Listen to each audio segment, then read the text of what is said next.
लाहौर का तारीखी मियो हस्पताल अब करप्शन और नाइंसाफी का गढ़ बन गया, जहां पर ठेकेदार ही गरीबों के खून पसीने की कमाई पर सांप बनकर बैठ गए।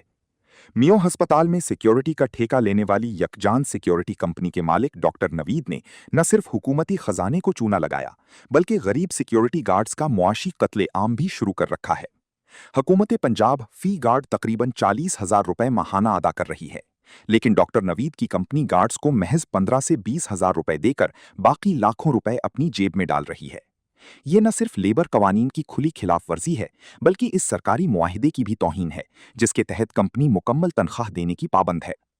कंपनी के मालिक डॉक्टर नवीद के जुल्म की दास्तान यहां खत्म नहीं होती। 12-12 घंटे ड्यूटी देने वाले इन गार्ड्स पर डॉक्टर नवीद का हिटलर राज कायम है। अगर कोई गार्ड बीमारी या हंगामी सूरत हाल में एक छुट्टी कर ले, तो उसकी पहले से आधी तनख्वाह में से मजीद 5,000 रुपए काट लिए जाते हैं। हद तो ये है कि गुज़श्ता 3 माह से इन मुलाजमीन को 1 रुपया नहीं दिया गया, जिसके बाइस उनके घरों में फाका कशी की नौबत आ चुकी है। यकजान सिक्योरिटी कंपनी ने सोशल सिक्योरिटी और ईओबीआई जैसे कानूनी वाजबात भी अदा नहीं किए। सिर्फ एक अस्पताल के 250 गार्ड्स की रजिस्ट्रेशन ना करवा पे हुकूमत को सालाना 30 लाख रुपए से जायद का नुकसान पहुंचाया जा रहा है।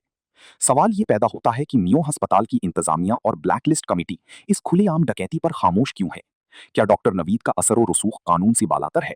मुतासिरा गार्ड्स ने वजीर आला पंजाब, सेक्रेटरी सेहत और एंटी करप्शन एस्टैब्लिशमेंट से दिहाई दी है कि इस माफिया का मुहासबा किया जाए, कंपनी के बैंक अकाउंट्स का फॉरेंसिक ऑडिट कराया जाए, डॉक्टर नवीद के खिलाफ मुकदमा दर्ज हो और गरीबों का इस्तेहसाल करने वाली इस कंपनी को फौरी तौर पर ब्लैकलिस्ट करके बकाया जात अदा किए जाएं।